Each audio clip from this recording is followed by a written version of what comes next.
vamos a dar unas indicaciones prácticas y realistas sobre la pronunciación del latín eclesiástico. Es decir, con pronunciación eclesiástica, no la pronunciatio restituta, la del latín clásico. Y estas indicaciones están pensadas para hispanohablantes, por lo que algunas cosas que son exactamente igual que en español no las vamos a mencionar. Vamos a lo relevante, a lo útil, a las cosas que tienen una diferencia respecto al español o respecto al latín clásico. Empezamos por las vocales y aquí esto es muy simple. Se leen casi todas como en español y la única diferencia es que AE y OE, que en latín clásico son diptongos, en la pronunciación eclesiástica se pronuncian E. Y como aclaración, la letra Y es siempre una vocal I, igual que en español, pero nunca es una consonante. Ahora vamos con las consonantes. Y aquí siempre vamos a tener una tabla con 4 columnas, la grafía, es decir, la letra que aparece en el texto latino, la transcripción AFI, para quien sepa y la quiera, luego la transcripción que yo he llamado equivalente, es decir, para quien no sepa fonética, una transcripción de andar por casa para entendernos, y por último, un ejemplo donde aparece ese sonido. Entonces tenemos la letra B, que se pronuncia B como en Benedictus. Ahora, esto lo pongo aquí simplemente por la aclaración, en la que ahondaremos un poquito más adelante, de que el latín eclesiástico, al contrario que en español, B y V se pronuncian diferentes. Luego tenemos la letra C, que por lo general se va a pronunciar como K, por ejemplo, corpus. Pero cuando la C va seguida de E, I, Y o los diptongos AE, OE, que como hemos dicho que se leen E, entonces se leen como Ch. Che, chi, chi, che, che. Por ejemplo, chibum. Luego tenemos la grafía CH, que siempre se lee como K. Entonces tenemos Christus. Y luego con la G tenemos algo muy parecido a la C. Por lo general se va a leer G, como en español garbanzo o gorila, pero otra vez, seguido de E, I, Y, A, E, O, E, que se leen E, será Y, G, G, Y, Y, como por ejemplo en genitor. Y luego, cuidado, cuando tenemos G-U-E o G-U-I, en esas secuencias la U se lee, como en español cuando tiene diéresis, gue, gui, como en sanguis. Luego tenemos la secuencia GN, que se lee simplemente como una ñ en español, años. Luego, la H, igual que en español, es muda, es decir, no suena, por ejemplo, homines.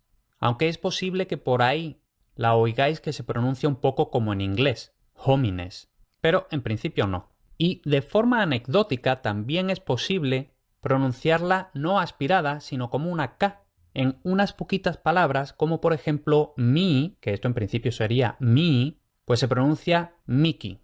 Y esto de hecho es el origen de tiquismiquis. Luego tenemos que a veces la I puede tener un valor consonántico, aunque lo normal es que en textos eclesiásticos se escriba con J, no con I.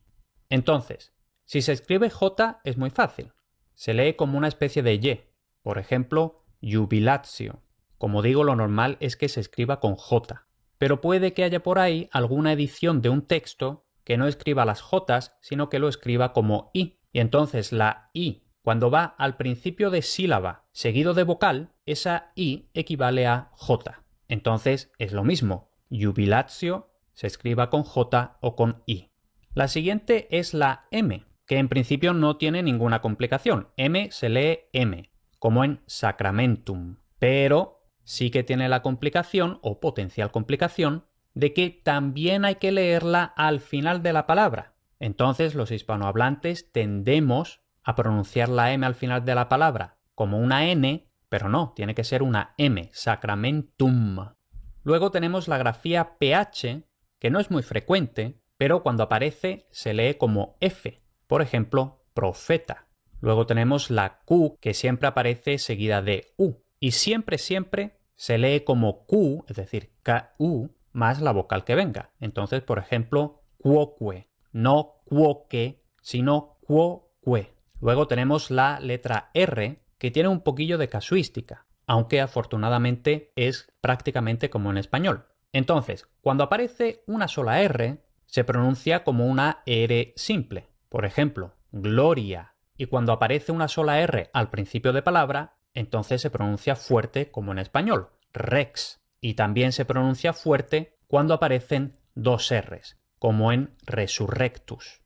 Y también se lee como fuerte cuando aparece RH, que esto tampoco es frecuente. Entonces, por ejemplo, rodos. Ahora, esta distribución es la que a mí me parece mejor, no solo para hispanohablantes, sino en general. Luego, si os vais a materiales o grabaciones de gente que habla latín eclesiástico, pero que son, por ejemplo, alemanes o anglófonos, lo van a pronunciar, o al menos van a intentar pronunciarlo todo como R fuerte. Entonces van a decir gloria y cosas de esas, pero bueno, no. Luego tenemos la letra S, que se pronuncia como una S. Y esto simplemente lo pongo porque también dependiendo de la lengua nativa del hablante, puede pasar que la S cuando va entre dos vocales se pronuncie sonora, es decir, en español decimos casa, pero esa misma palabra en italiano o en catalán sería casa. Bueno, esa pronunciación es aceptable, aunque lo más fácil todo S. Luego tenemos la secuencia de SC, por lo general va a ser SK, por ejemplo, pascunt. Pero otra vez, cuando le sigue E, I, Y, A, E, O, E, que es E, entonces se va a pronunciar como sh, por ejemplo, ascendit. Y luego llegamos a la T, otro de los rasgos característicos de la pronunciación eclesiástica. En general se va a pronunciar T normal, también cuando aparece TH, que es infrecuente pero puede pasar. Entonces, benedictus y thesaurus.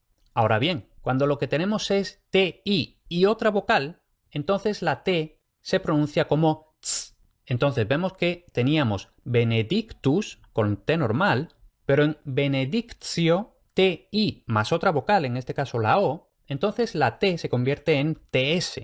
Benedictio. Entonces, TS, aclaración, por favor, no che, que eso es un error bastante frecuente, al menos hablando italiano, de los hispanohablantes. Y ya vamos terminando, tenemos aquí la V, que había avisado yo ya al principio. La V se pronuncia diferente de la B, porque la V es labiodental, mientras que la B es bilabial. Ahora, hay mucha gente que tiene esta cantilena en la cabeza, incluso refiriéndose al español, de que ellos distinguen la B y la V, pero luego cuando los oyes realmente no la saben pronunciar la V. Entonces, vamos a verlo bien. Verbum. Vemos la primera con V. V se llama labio dental porque tocan los dientes superiores contra el labio inferior, igual que la F, pero en lugar de F será verbum. Y luego vemos que la B se llama bilabial porque tocan los dos labios. Entonces, verbum, verbum. Por tanto, verbum, no verbum. Luego tenemos la X que se pronuncia KS. Esto realmente como en español, aunque en español se tiende a pronunciar la X solo como S, pero bueno, en latín KS.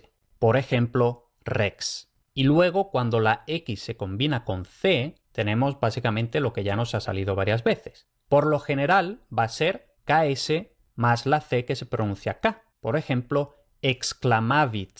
Pero cuando sigue E, I, Y, A, E, O, E, que es K más Sh. Entonces, por ejemplo, excelsis. Excelsis. Y como digo aquí, cuidado, no che, no excelsis, que eso se oye mucho. No, no excelsis, sino excelsis. Y ya la última letra propiamente dicha, la Z, que no se pronuncia como en español, sino z. Por ejemplo, zelus. Esto yo sé que es un poco complicado de pronunciar, pero afortunadamente no sale mucho. Y luego tenemos que en latín hay muchas consonantes que pueden aparecer dobles, geminadas que se llama. Bueno, pues cuando aparecen las consonantes dobles hay que pronunciarlas dobles, no simples. Y eso, para los hispanohablantes, requiere esta aclaración. Dos L's no se pronuncia como en español. No sería tollis, sino que se pronuncia una L doble. O sea, tollis. No tolis, no tollis, sino tollis. Y ya está, eso serían las consonantes. Nos queda hablar de los acentos, que aquí hay malas y buenas noticias. La mala es que la sílaba acentuada es la misma que el latín clásico, hace falta aplicar la regla de la penúltima sílaba. Ahora la buena. Los textos eclesiásticos para el gran público, que será la mayoría de la gente que esté viendo este vídeo, suelen indicar la sílaba tónica con un acento agudo en las palabras de 3 sílabas o más. Luego, las palabras de 2 sílabas siempre son llanas, porque en latín no hay palabras agudas, y como las de 2 sílabas siempre son llanas, entonces no hace falta marcarles el acento. Y con todo esto, ya para terminar, tenemos aquí este himno de Santo Tomás de Aquino, y aquí puedes pausar y practicar y luego escuchar cómo lo leo yo o directamente escuchar la lectura. Dice así: Pange lingua gloriosi corporis mysterium, sanguinisque preciosi, quem in mundi pretium fructus ventris generosi rex effudit gentium. Nobis datus, nobis natus, ex intacta virgine et in mundo conversatus sparso verbis semine, sui moras incolatus, miro clausit ordine. In supreme nocte cene, recumbens cum fratribus observata lege plene, cibis in legalibus, cibum turbe duodene, sedat suis manibus. Verbum caro panem verum, verbo carnem efficit, fitque sanguis Christi merum, et si sensus deficit, ad firmandum cor sincerum sola fides sufficit. Tantum ergo sacramentum veneremur cernui, et antiquum documentum novo cedat ritui, prestet fides supplementum sensum defectui. Genitore genitoque laus et jubilatio, salus honor virtus quoque sit et benedictio procedenti ab utroque compar sit laudatio. Amén. Y aquí, ojo, como habíamos dicho, en latín no hay palabras agudas, por tanto, amén, no amén, que si no me equivoco, en español es aguda, porque en griego era aguda, pero en latín no. Amén.